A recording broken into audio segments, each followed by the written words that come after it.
No, we're not. Lisa, here in person or not? No, I'm here. I'm alive. In person too. In Voice person. it. Doing it. And I have. You rise and join respiration. me in the Pledge of Allegiance. I pledge allegiance to the flag of the United States of America and to the republic for which it stands, one nation, under God, indivisible, with liberty and justice for all. Ollie, can you do roll call? All right, starting with Western Lane Directors, Director Murphy. Director Russell. Here. Director Webb. Here. Director Holbrook. I'm here. Director Buss. SVFR Directors, Director Mandola. I'm here. Director Polisi. Here. Director Spade. Here.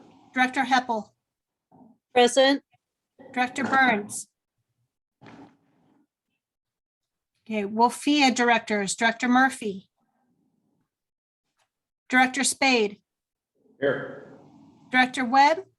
Here. And Director Polisi. Here. And Director Murphy did let us know he might be running late, and Director Burns said the same. So hopefully they'll join us at some point tonight. But we do have forums for all three agencies. So now do go to public comment. Did anybody sign up for public comments? No, they did not. Okay. Consent agenda tonight consists of meeting minutes from our February 24th meeting, staff reports, and correspondence. Would any director like to bring something out of the consent agenda for discussion? Hearing none, consent agenda is approved. Chief House, you go over our call volumes. Yep. EMS. Dina says I have to use the microphone because I'm soft spoken. EMS call volume continues to trend upwards. As an annual percentage for fiscal year, we're about 23% ahead of last year for transports, and overall call volume about 14% ahead. And fire continues as well as being ahead for call volume. Overall fires is down about 12%. For EMS and rescue is up 26%. And then that's pretty much the summary. We continue to run very fast and we're very quick. We're kind of in a little lull on spring break, which is odd for the timing, but I guess. Talk about that call last night. That was pretty cool. If you guys hadn't heard, I sent in the press release. Okay. you have heard if you read your emails. Fire Marshal 601, Prevention 1, all the numbers that I give him. He was a duty chief and we got dispatched to a 3-year-old lost out on South Jetty area about parking lot number 6, which is also beach access 100. So we kind of coordinated a little bit on the cell phone. I told him I'd go down to Western Lane Station and get rescue 610s and deploy come northbound on the jetty. Kind of my concern was the ocean is the biggest threat at the time for water rescue. While I was driving out, I called Coast Guard, notified them. We worked with Coast Guard. We got some ground troops to meet up with IC command post that stayed at the parking lot 6. And also they called in the Hilo with their FLIR, which is the forward-looking infrared module, so they could see, hot spots out there. The initial dispatch was 16:55, and we found the child at 17:59. And as we were doing the initial search and setting up, we were talking to a lot of bystanders. Hey, there's a 3-year-old missing. Have you seen anything? That led to the, I forget her name, Julie from Hillsborough took it upon herself to leave her family. It's like, I'm gonna go look this way because that's what they're about. Found the 3-year-old tucked in the corner in the sand dune, sheltering herself. And so I got waved down frantically, went to rescue 610, brought Julie and the child in and assessed the child real quick. And I didn't really need to do anything because she was so talkative. And to me, that was a big sigh of relief. You know, kids talking is always a sigh of relief when we first get on scene. Transported to command post, reunited with the family. exchanged information, some pictures, some hugs, and a great story that could have been a very bad story. We had sheriffs out there, Coast Guard, Florence Police, Western Land Ambulance, SVFR, a lot of citizens. It was great collaboration. Thanks, Matt. Any questions for Chief? Chief, Yes. can I ask something about the call volumes? Can we include that under the consent agenda? Because we pretty much got a handle on that now, and I don't see any reason why Matt has to give a briefing on that unless one of the directors has some question that we bring it It to. was under consent agenda at the request of the director. It was taken out, but That was it's up some to time you guys. ago, right? Yeah, We it's got up a to you handle guys. on it now because we started out kind of like not knowing really numbers, it was confusing, but I think the chief house has got a good handle on it now. I say, I think It's up to you guys. It Exactly. will always be in the report. You'll always see the Right, number. and if the director sees some question about what the numbers are, they can bring it up. Kind of like it personally, because I think it tells us what's trending and brings it to the forefront, especially for public, if public are into our. But you say you like the verbal I report? like the verbal Yes. report Okay. because it's in the public forum. And I think that's an important statement to make, especially if the trends are this way. My question for Matt, though, is are we at the point where we could or should use additional staff or apparatus? So apparatus know when they're all working, and I think we've gotten a better handle on that recently. As you saw in the operations report, we've been kind of going through a grim one through our medic units, and then we also had the one that was in the crash. We borrowed LFA, and then we ended up having to borrow Eugene Springfield for a temper. Now I feel we have a much better grip on our medic units. We no longer having to loan our medic units.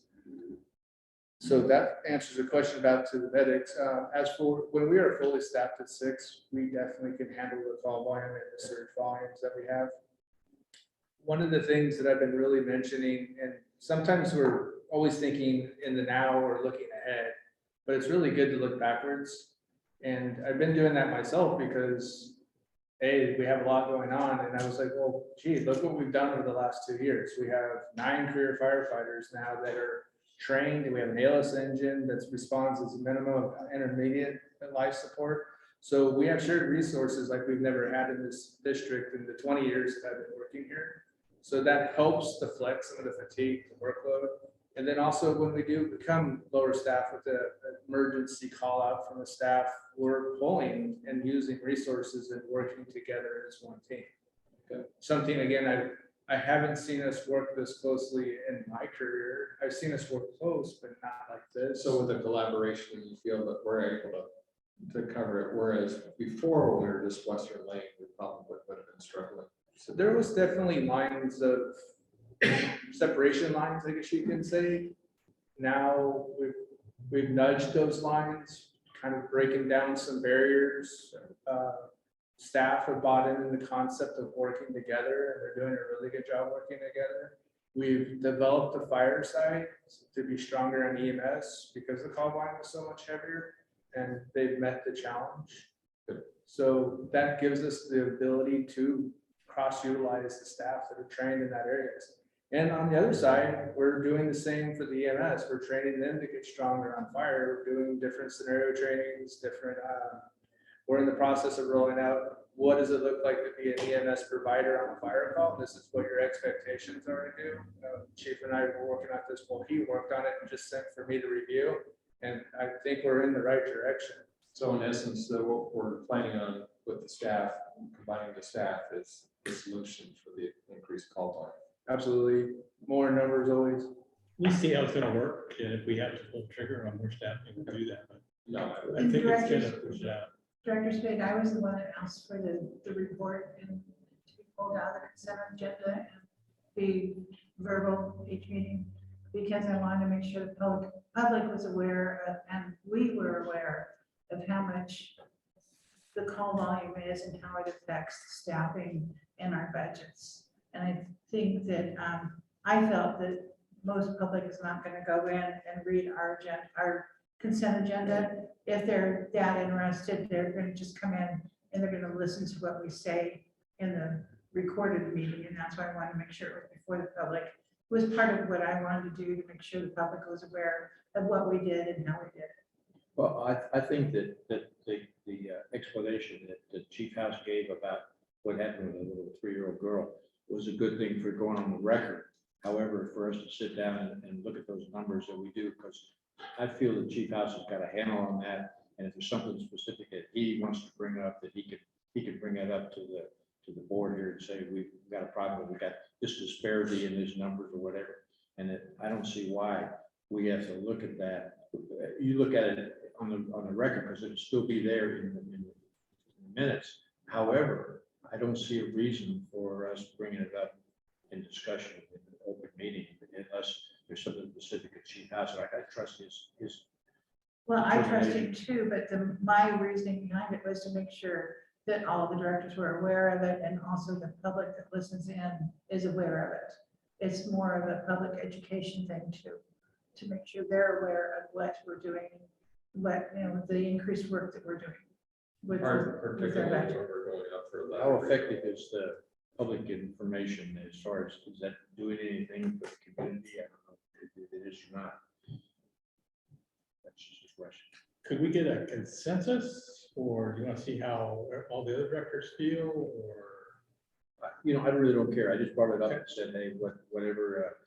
I just think that if there's something specific that Chief House has experienced in the last month, he can bring it up to us. If he says, oh, all of a sudden he's got these numbers have really changed, and I have some concern about the banning or whatever. Sure. That's his decision, and he brings that to the board and says, hey, I think we need to look at this.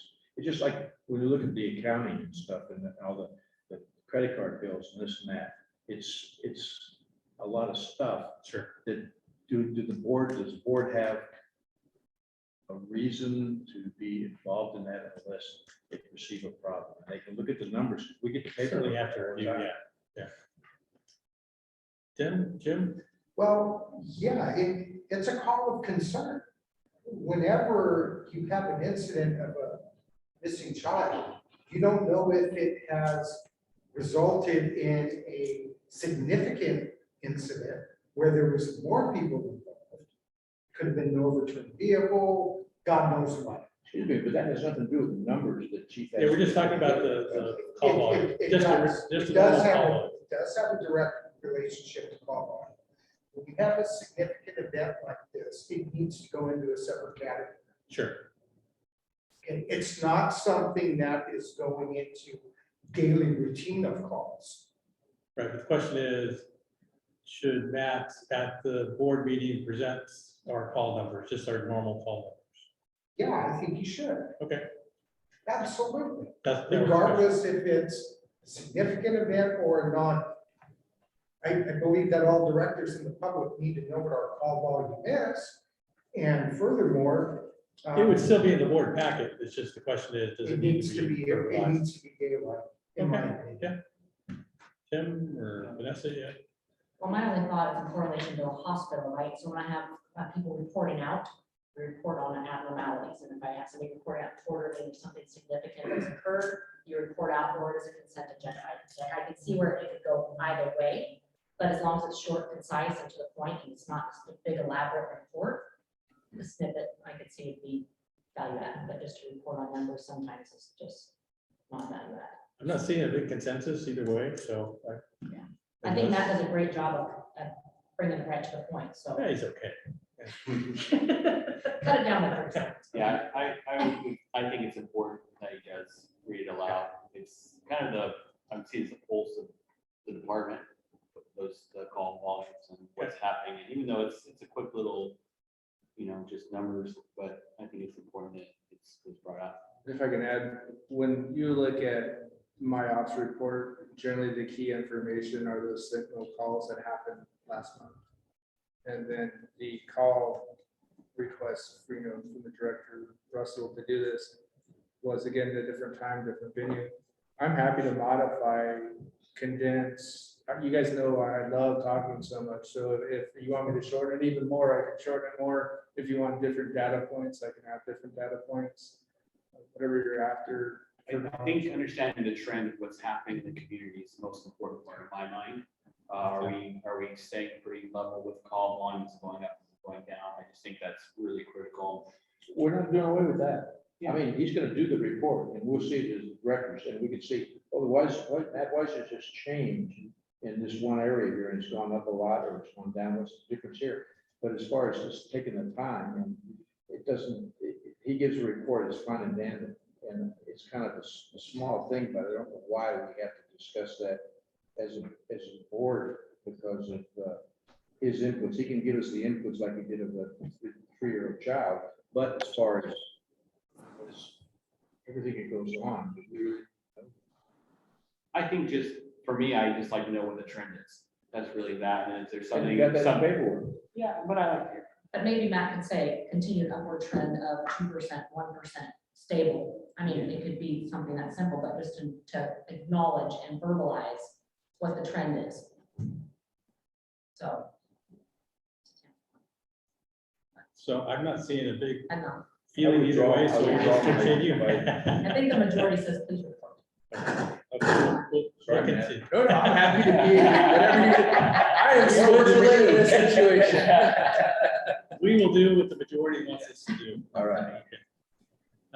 Going on to monthly financial, Dina. Thanks, Chief. Good evening, everyone.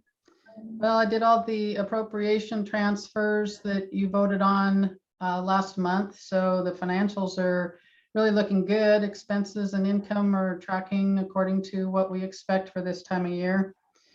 I was going to talk a little bit about appointing an auditor of record, but before we get into that, I'd like to open it up for any questions that any director might have on the financials. Dina, I have a couple of questions here. On page 23 of the package, there's an expense at Home Depot for $5,000, and then the next day there's an expense for $3,500, for a total of $8,500.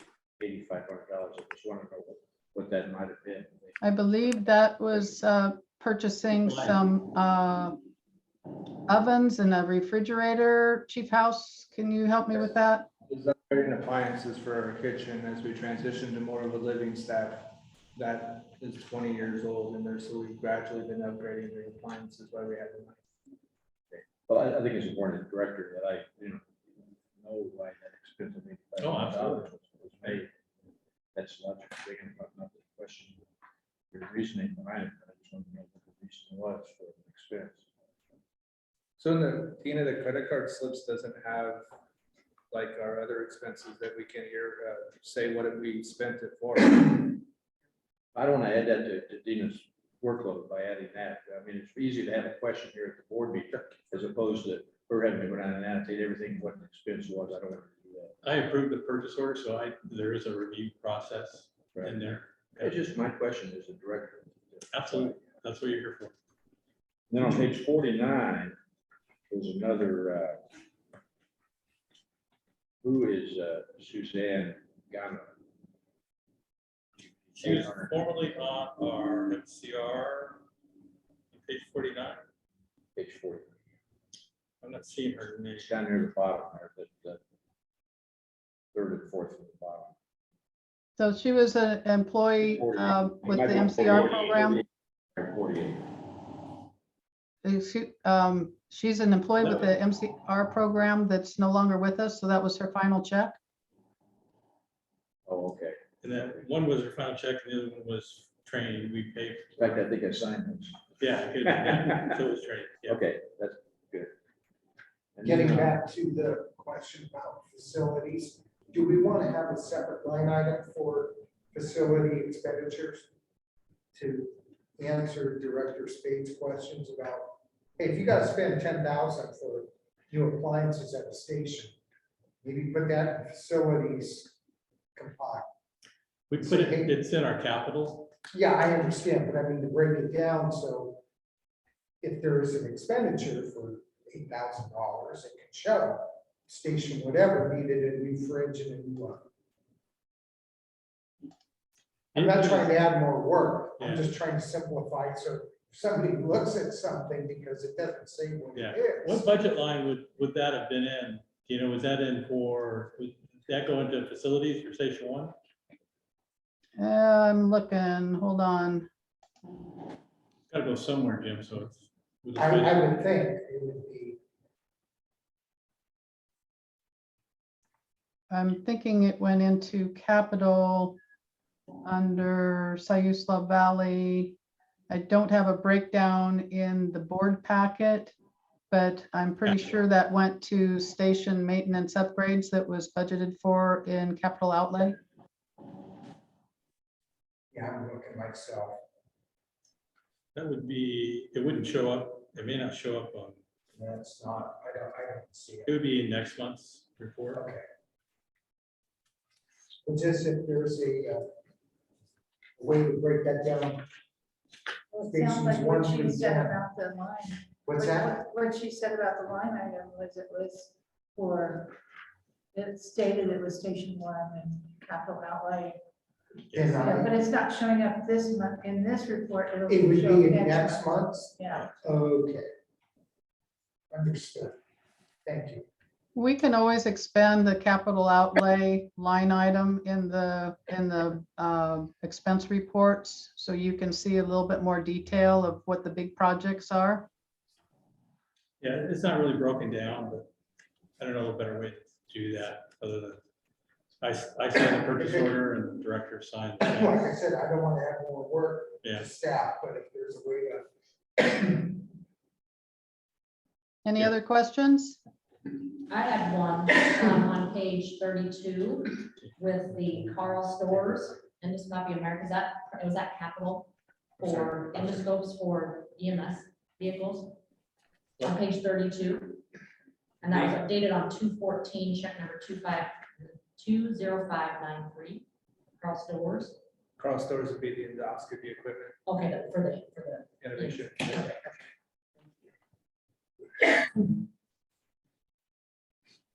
Yeah, we had brought an agenda bill that was a special, but yeah, anything over 10,000 has to have director approval. And can I go back real quick just to the Home Depot purchase? What were the barriers to purchasing locally? Getting what we needed, it was a gas stove, and it was actually cheaper to go through Home Depot. Because of the price being around $9,000 total, I said I want 3 different bids for it, to make sure that we're being good stewards of taxpayer money. And I know I just bought a refrigerator. It took 3 weeks to have delivery and I didn't have a refrigerator for those 3 weeks. So I can imagine what it was like for them. Any other questions for Dina? If there's anybody that needs an emergency refrigerator, I got an extra. We'll keep that in mind. Okay, so before I get into the talking about the auditor agenda bill, just wanted to let everybody know that Chief Schick and Chief House and I are actively working on all the budgets for next year. And just a reminder to the WLFEA board that we have the first workshop a week from tonight at 5:30 to review the WLFEA, what we have so far for the WLFEA budget. So just kind of wanted to put that out there. And on the agenda is the list of all of the meeting dates for all the budget committee meetings moving through April and into early May. So please make a note of that. So moving on, I want to talk a little bit about the appointing the auditor of record. We're in the 3rd year with our current auditor with Emerald CPA Group out of Eugene. And they've done a good job. They come in at probably the lesser expensive of the 3 companies that sent in proposals. Currently, we still have 2 audits unfinished. The Western Lane Ambulance and WLFEA audits are still not complete, but from what I've heard from other auditors, that's not uncommon during these times. But I am kind of focusing on the other 2 auditing accounting firms. One is Polly Rogers and Company. They're a huge auditing firm. They don't even do tax accounting. They do municipal audits, and They're just outside of Portland. They do big entities like Multnomah County and TriMet, and I had a great conversation with one of their partners. They come highly recommended, and they're definitely worth considering. But I also what I am recommending for the directors to consider is going with Acuity. They have done audits they're doing audits for 28 fire districts. And when I first put this proposal together, I sent out a message to the Oregon Fire Service Office Administrators, which is a group that I'm a member with. And a lot of them came back with very positive reviews for Acuity, and said that they're great to work with. They provide training, and they just really got high marks from other people in this field of work. So on the agenda bill on the back end or on the page 2 is all of the prices that they were quoted. And I can open it up for discussion, but at this point, I'm recommending going with Acuity CPAs for the next 3 years. Acuity is so much more expensive for Western Lane than it is for SVFR. I asked them that, and they said just after review of looking at the financials, they felt it was just a little bit more complex and might be a little bit more time consuming. As we know, there are not a lot of public ambulance districts in Oregon. So it's possible that once they get into it, they might find that it's not that much more complex. I think they're used to having fire and EMS all under one roof, which is the direction we're going. But that was their answer to that specific question. Dina, this is Sam. I got a question. The values go through fiscal 23-24, which of course, hopefully by then we'll have the consolidation of the two groups. So it doesn't have an adjustment, for example, from those 3 groups about what the price would be if we combine. For example, if you look at crew. Well, Director Spade, you'll still have 3 audits because Sayula Valley Fire and Western Lane Ambulance will continue to be the taxing districts until years out from now when we go to the voters to officially merge into one. So until that point, there will still be 3 audits. Okay. And I think, like somebody else said, that the prices looks like about, for Acuity is about 108,000, Volley is 104, and goes 99. And the difference, the delta there is about $9,000. Is that worth the $9,000? We had a lot of issues with Emerald as far as being responsive. Right. I know that. Yeah. I think our recommendation is Acuity. They do a lot of fire protection districts. But we can make any of these work. So as far as the numbers are on the Acuity, we've got 11.5, 15, and then 9.5 for WLFEA. What's the rationale on that? I think it has to do somewhat on budget size. I mean, Western Lane has the largest budgets, then SVFR, then WLFEA. And those Western Lane and SVFR would remain taxing districts. So they still would have to be audited, and they would still have their budgets, right, essentially, even though it would all go to WLFEA.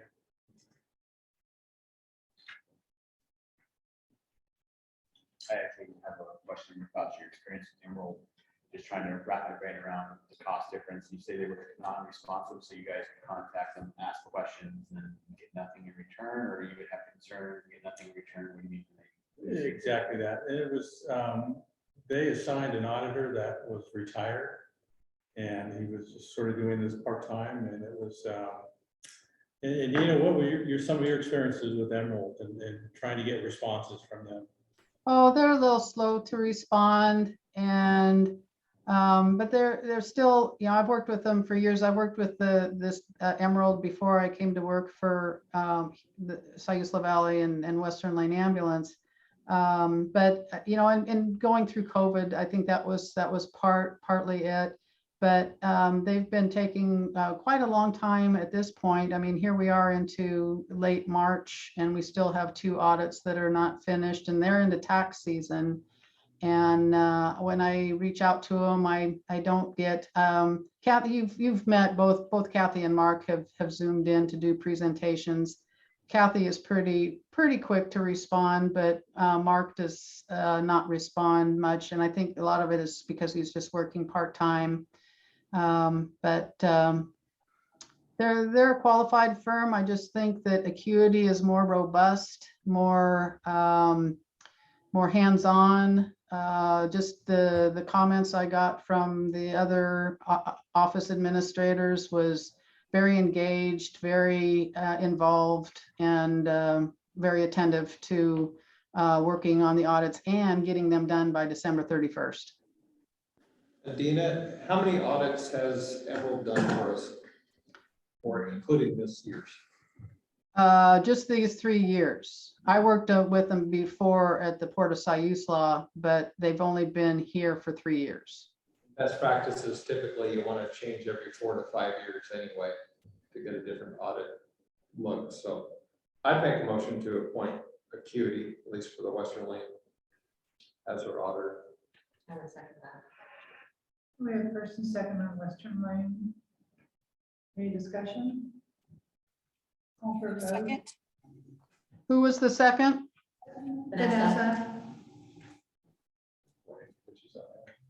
So Holly, you want to do a roll call vote for Western Lane, please? Director Murphy, Yes. Director Russell, Yes. Director Webb, Yes. Director Holbrook, Yes. Director Buss. Yes.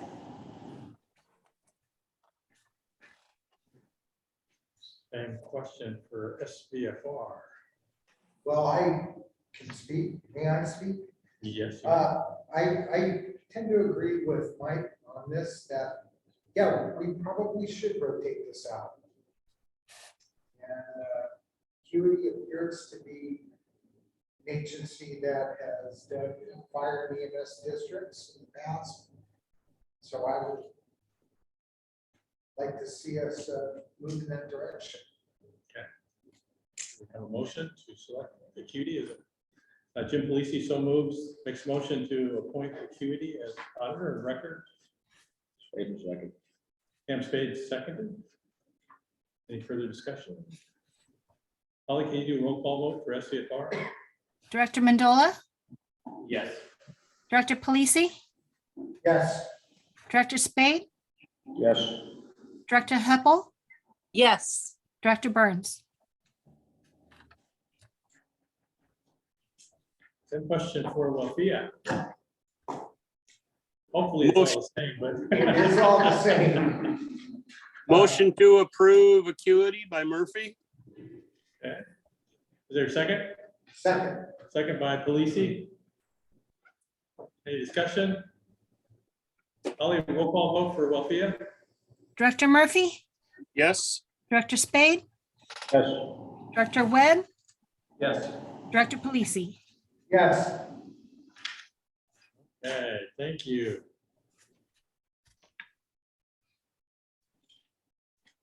Any further questions for Dina on finances? Okay, I've asked our fire marshal, Tony Miller, to stop by tonight.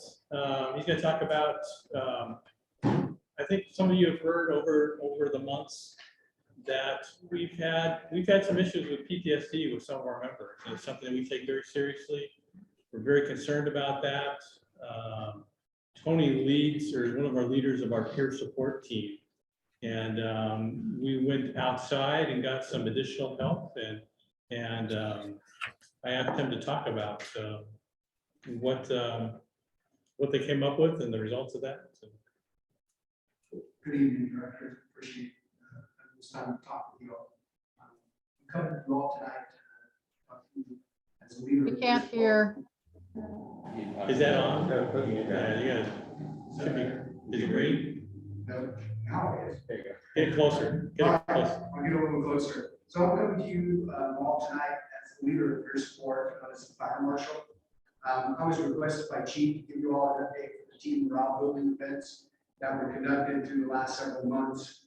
Director Spade, you happened to wander in on one of those events at the event center. So I'll just begin. So Peer Support began to see a substantial increase in staff contact and referrals to our EAP for both organizations. The increase was significant, and it started in the early to mid 2021. With the death of Sarah Sussman, our organization began spiraling down at an alarming rate. With the death of one of us, the nature of COVID, and the rules and restrictions changing, vaccinated, not vaccinated, the increase in the call volume, the lack of additional personnel, leadership concerns or issues, and this list continued with different types of world and personal stressors. So Lori Severance and I sat down to discuss this increase and evaluate what are our best options. At this point, an intervention was a must prior to something tragic happening to one of our staff, or as I call them, my family members. After much discussion, Lori and I decided to have specialists for first responders come in and conduct small group meetings with all staff. Lori knew exactly who to contact for this. We scheduled a meeting with Janet McKee, who specializes in first responder mental health. Janet has quite a resume, helping first responders, and is currently commuting to Bend to work with Bend Fire Department and state police for situations just like we were facing. We conducted 4 group meetings, 5 hours each, 15 people per meeting, and each shift were both together, and admin staff and volunteers were mixed with each group. With Chief's approval, there were fully paid event with added coverage for our on-duty crews, so all personnel could attend uninterrupted. Multiple topics were discussed, like emergency responders exhaustion syndrome, ERS, I should say, post-traumatic stress disorder, PTSD, cumulative stress, and depression. They were just some of the topics covered. We also discussed types of symptoms, how to identify these symptoms from our peers and for ourselves. We added self-help tools and specialized resources if needed. We received anonymous feedback from everyone that attended and expanded each event to accommodate the important feedback that we received. We also identified a definite need for those meetings. The personnel found it helpful and informative and would like more of these types of events. From the outside looking in, most of you would not even been aware if there was any issues or concerns with the staff. This is a true testament of the dedication and care that staff have in this community and the work they perform. Director, do you have any questions or comments for me? So is this going to continue as an annual event, or what are your plans for continuing this opportunity presented to the staff? So currently what we do is we do get statistics back from our EAP. There's not specific, there's a privacy and HIPAA. What we do is we evaluate that. We also look at the contact that we have with staff, and then we will evaluate that moving forward. The nice thing is Janet has opened her doors as a resource to assist with our people as well for free. So with that, we're going to continue to monitor this, and we look like we're going to need more of it. We're going to reach out to Chief and see what we can do for the people. Do you think that that is, because I know working in healthcare myself, you don't always reach out, and I know a lot of these folks that, you know, they can handle it. And if you had an annual event for them to attend, whether they've reached out or not, because you see a lot of healthcare workers and first responders that don't reach out and keep burying it. But if there was an annual event, I think, or something semi-annual, whatever, just so that they know, you know, that you can still bring that group back together and say, hey, is everybody still doing okay? And they know they're in a safe environment to say no. Yeah, I think moving forward, we agree with that completely, 100%. One of the things that was nice during this training is we were given some tools and exercise those tools so that we can help identify between each individual. So I could evaluate the person sitting next to me in the right and the left, and to be able to evaluate their personalities and their traits and to be able to identify that they're be an issue. So that way we wouldn't be waiting for a single event once a year, but we would be able to move forward and keep an eye on our people. And I think that was great, and I do agree, I think that we should probably have an annual event. Under the circumstances of all the things that were going on for the last couple of years, just really intensified and really brought to surface a lot of concerns and issues within staff who just, like you said, put their head down, just piled through it, kept doing what they were supposed to do. I think that maybe moving forward, we will probably reevaluate what that looks like and the expense to that too as well, because there was an expense to this. Well, it's a lot less, I think it's gonna be less expense doing this than it would be to have personnel out on PTSD. And I want to thank you for reporting to us and getting it out. Well, I'm not gonna be ashamed to say it, but you know what I did for 35 years? I suffer from PTSD. Been through multiple incidents, multiple fatalities that go back 35 years and come back on. I don't think once a year is enough. It should be twice a year, they be pulling together.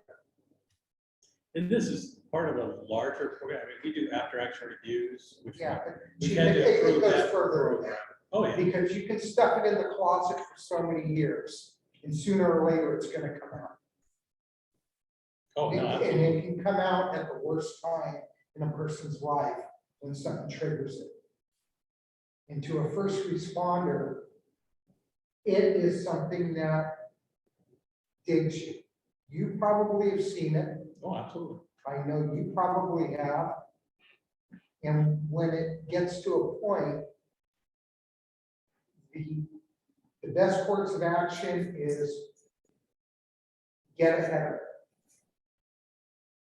So I applaud you on what you're doing, but I would really like to see this become something more than once a year.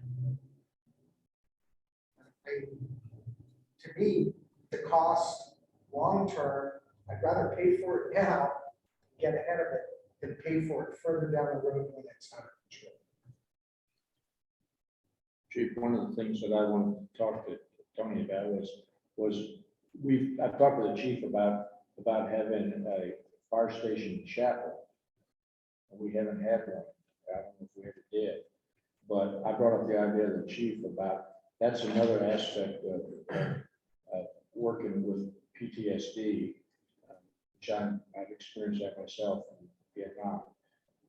That helped me tremendously in having that spiritual guidance. And it's a choice by the individual whether they want that or not. But what I talked to the chief about was to see if we could get the chaplains, or the preachers in this community, and maybe get one of them that would be a volunteer fire station chaplain, or another idea that Chief brought up was, I thought was great, was we could rotate that right around monthly. We get several of the chaplains and the preachers to sign up for it, where they would be there to support the people if they needed some kind of support after an event where there's some catastrophe, that they could support the people by some good words in that aspect. And I don't know if we've approached that or not, if we've ever done that before, but I think that's an important thing, and maybe we go in with a PTSD situation that you're working on the spiritual aspect.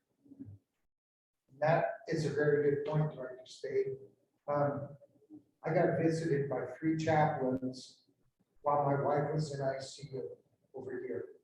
3 different chaplains, and it was comforting. Yes, it is. They showed up out of nowhere, and I don't know who these people were. I couldn't tell you their names again, but boy, if we could sure tap into that hospital group over there for support, it'd be great, because it made a difference. Well, I think if we got, there's a group of the preachers and chaplains here in the community, they kind of have an informal group the way I understand it. And if we got in with them and said, hey, would you guys come up with a plan for a different preacher for each month? Or maybe somebody say, well, I'd be glad to do it for 6 months. and have somebody that can be identified. If there's an event, they could be there to support the firefighters, the EMTs that are dealing with the trauma that they're dealing with in a spiritual way that would help them deal with those issues. I think it's very I important. agree. Director Spade, I will start reaching out. I do have some resources in that playing field. So what I would do is I will reach out and just stick our toe in the water, if you might want to say, and just kind of see where it's going to lead us. And I do know that there's been some interest from some of the local pastors and some of the chaplain to South Church South of town brought it up to as well. So I will reach out and see what we can put together, because I agree. I think that it's an important part. It's a great resource for Fire us to services. support our firefighters and EMTs, absolutely. And it's been tradition for. And there's some pride in it too, that chaplains, the fire station chaplain or whatever, I think there's some people that would really enjoy that challenge and that opportunity. It definitely takes a special breed to be able to talk to frontline first responders, what they see and what they deal with. So it's definitely gonna have to be somebody who's gonna want to do it. So I agree with that. Let's make sure we coordinate our efforts. We've already made some inroads. We have a chaplain that's going to be on our MCR team for 6 months. Good. And So that's good. Yeah. Coordinating area from our talk. so he is coming to actually be an MCR mental health crisis response member, but he is a chaplain. So, Right. if we can incorporate that in as well. And they do support our people. So. And actually too, to go out to the community, and there might be some people out there that would like to be involved in that way of helping with counseling. When I was with the airline, I was on the crisis action team and I trained to deal with that sort of thing and I did for the Alaska crash down in LA, that crashed into the water there. And I went down there and spent like 10 days to 2 weeks counseling people on that. And it was, for me, it was very rewarding that I was able to help these people deal with the issues of losing their loved ones and their family and friends. And there's a lot of people probably in this community, if we put it out to the community, it says, hey, here's an opportunity for you to pay back to the community what good benefits you've got in this community. Be amazed how many people come forward. I'd be willing to help out with that myself.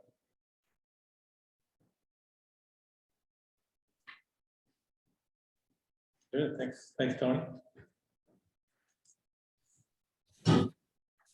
So old business, we have an open spot on the SVFR budget committee or citizen budget committee. And we have one application from Mr. Tim Kelly. Looks like he has quite an extensive fire background. Come from Phoenix City Fire? It says Phoenix System.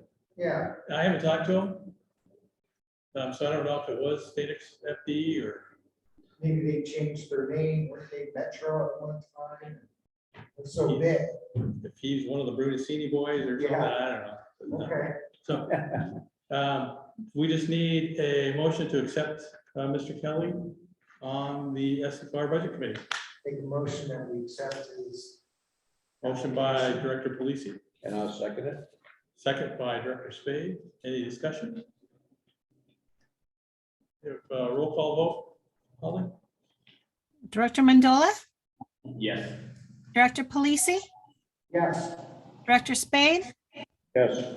Director Heppel, Yes, and Director Burns. Ian will notify Mr. Kelly. We have no new business on the agenda tonight.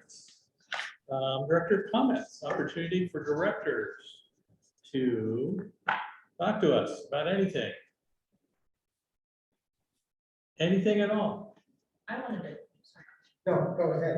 Vanessa, go ahead. Your hand was up first. Now then let's go ahead because we said stop it. Won't stop. Yeah, I won't stop. You're right. I just wanted to call out Camille. I was reading Matt's report, And the amount of work that that young lady is doing in the community, connecting with our community and all the outlying areas and pulling in resources and connecting with people is extraordinary. And I just want to make sure that we're all acknowledging the work that's being put out for that program. Just outstanding.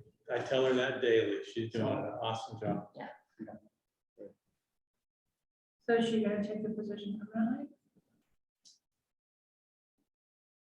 I'm not at liberty to talk about that. Okay, Be happy to talk offline. I just have a few things. I'm hearing through the rumor mill that there's going to be some significant changes globally in the United States to I know. changing out the sequence of certain lifespans of equipment. Jaws, airbags, jacks, you name it. Apparently, it's all gonna change.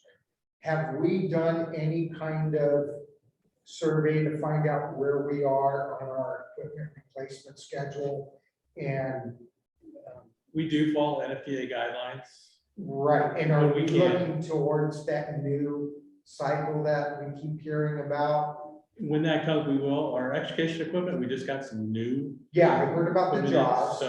So I think we're good on that. Yeah, we'll, once that comes in, then we will certainly put that into our future capital plans. What I'm really worried about is, like, for example, the lifespan of airbags. If we don't have airbags that are within certain dates, something happens in the field, one fails, we could be fined by OSHA. Because we didn't. No, absolutely. And that's, I mean, that's a cheap pain in the rear. I know it is. But, And same I thing hate with to dump it rope. on you. We're gonna have a rope rescue team. It doesn't matter if you use a rope or not, it has a lifespan. That's right, it does. Yeah, There is a lifespan. so we keep that in mind when we're budgeting for capital. And my next question is, there's apparently a new grant that's going to be offered to Oregon fire agencies on, similar to what California's doing with the OES, where we can get a piece of equipment here that the state funds, but we have to staff it. Are we applying towards that grant? It's not open yet. It's still in a, question and answer type. Yeah. All we know is that the state wants to do this. There's question as to, do we have to maintain it? Is it Right, our vehicle? right. Do we have to staff it? Do we have to deploy it no matter what? So all those questions, they're just collecting questions right now. I think we would be very interested in doing that, but we just don't know. I heard it was going to be mimicked after Cal OES. That I don't know. And if it is, yes, we do have to staff it. They pay for it, but we have to deploy it when they request it. Yeah, we've had no guidance from the state. Okay, And I think even if that were the requirements, we'd still be very interested. sure, absolutely. And we do have an apparatus committee, correct? Yes, Okay, so we may want to, kind of prep them that. we're looking at type 6s already. Type 3s. It's coming up the following year. Right now, we'd like to replace some of our type 6s. Type 6 is a smaller engine.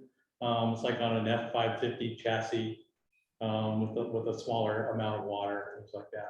Smaller truck, more versatile. Easier to get into wildland areas. Type 3 is bigger. You thinking about jumping on anybody else's bid? So we don't have to reinvent the wheel? Yeah, that's what I've been collecting is what is being built now as far as type 6s. Because the cost is gonna start going up. We all know that. Yes. We have our first apparatus committee meeting about the type 3s, April 1st. So, Our directors invited to that. From the financial. Yes. We're always invited, right?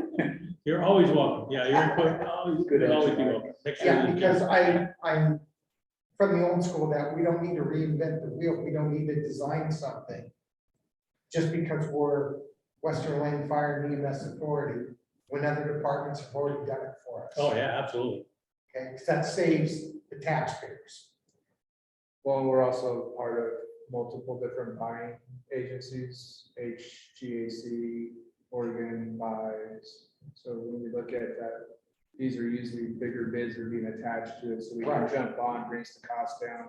And also reduces the 3 competitive bids, we can actually just tie into that, because they're already giving us the lowest amount that they possibly could give us. And where is the water tender that the district purchased? Then process is being built. And what's delivery on it? Beginning of next year roughly, if I remember the timeline, because it was roughly 18 months, and we're roughly about 6 months into the build. We still get random emails coming in about, is this how you want your light design? Is this how you want the console design? What color do you want? We're still working on it in the background. We haven't had set up a factory date to go and review it yet, but that should be coming down. So are we past the point of addendums for making changes to it? Don't believe we have. Depends on what kind of change. Yeah, okay. So for example, the chassis. Chassis already purchased. Yes. I think it's being That's constructed. a 4-door chassis, from what I've been told. It's in the build phase, so the addendums that would be minor addendums. So are we gonna be able to move a cabinet? We've already vetted it, so there's no really need to move the cabinet. Are we gonna do anything with the water housing area? No, because it's already. It's vetted. already set. So really, if any addendums would be made, it would be made at a very small level, because we've already vetted and changed a lot to the part of it with the apparatus committee. Where is that piece of apparatus going again? Station 8. What's Lake the Station. call volume out there? Geographically, it's probably, 5-10% total with EMS and fire combined. But they would support district-wide. Right, so in that break-in period of that piece of apparatus, would it be beneficial to the agency and the taxpayers that it gets to a station where it does get on the road often? Historically, whenever I've brought in a new piece of equipment, it's always at the main station to run through it, make sure we run through any problems or errors before we release it to the outline station. Get it through its warranty period. There's nothing worse than you spend all this money for a piece of apparatus that just sits. And if it just sits and it gets past warranty, then it becomes a burden on the taxpayer that we have to pay for. Sure. Yeah, I would like to volunteer as one of the directors to come into the apparatus committee. Sure. To make sure that we're all on the same page. Is there anybody else that like to volunteer? So when I send out a calendar invite, I'll make sure I get everybody. I don't know what you're talking about. I don't think. Director Heppel? Director Heppel? Lauren, Yes, yeah, I'm here. How would you like to sit in on the apparatus committee as director oversight and input? I would be honored. Thank you. Is that okay with my fellow directors? She must have been asleep at the switch. What's that? I'm losing my hearing, Sam. I'm sorry. So tentatively right now, the first meeting for the apparatus committee is scheduled for April 1st at 1700. Okay. Fire marshal will send out the calendar invite because he helps me with the apparatus committee. Thank you. April Fools, huh? And we're also hiring a new person on April Fool's. That's even better.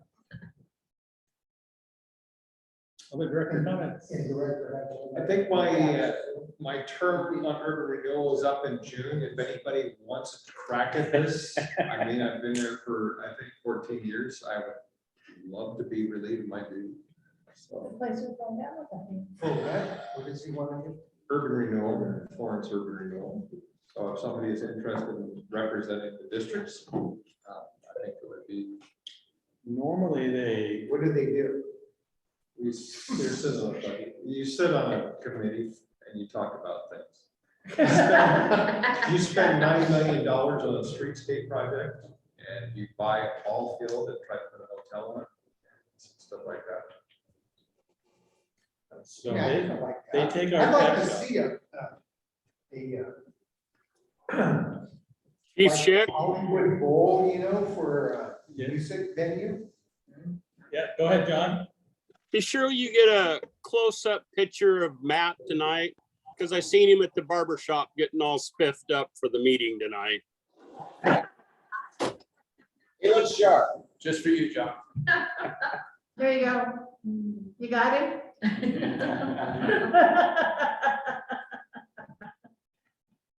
I know we've tried to get other people on urban renewal and It's How just often do they meet? typically once a month. And there's 10 directors of it, a lot of city council people, the mayor. That's something. we like to have fire and ambulance representation because we lose tax dollars to that. I'll throw my name in the hat. Oh, okay. If my fellow directors agree. I think that would be interesting. Thanks, Mike. You could shake up the board. So when I go in with my Thin Lizzy I'll t-shirt, everybody I'll will let you know when the application gets ready to go out. know. Thanks. You got handle that. Yeah, I can do it. Any other comments by director? Leonard Skinner flag. I won't be at the next meeting. I already know my number one granddaughter's getting married in Alabama, so I'll be. So, Director Spade will not be at the April meeting. You can zoom in. I don't know. I'll be too busy. So any open committee assignments will go to April.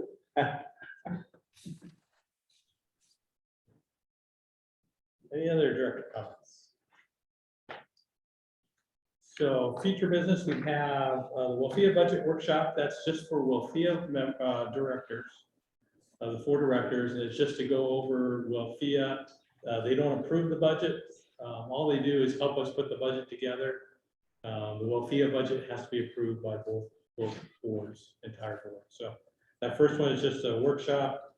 Of course, any director is welcome. We need the WLFEA directors there. But if you're not on the WLFEA board, let us know. So if we have a quorum, we'll have to publish. I won't be there for that. Okay. I gotta go to a funeral. Goes hand in hand there. Next, he's gonna be at the Christmas. It's not the same people as the wedding. So we'll have, will everybody else be there at the WLFEA budget workshop? That's on the 31st, right? Yes, week from tonight. Yeah, if I'm not here, I'll be via Zoom. Okay. Director Murphy. Okay, he's a go. Director Webb. Yeah. Yes, good, okay. I can certainly sit down and go over our proposal with you at any time, if you like. And then the other workshops, we have scheduled second workshops for a lot of these, and sometimes we don't have to do a second workshop. In fact, most of the time we don't, so don't think that we're doing all these meetings. We don't. So is there a motion to adjourn? We do have a executive session scheduled. We have a motion to adjourn? I'm the return. Okay, second. Okay, meeting is adjourned.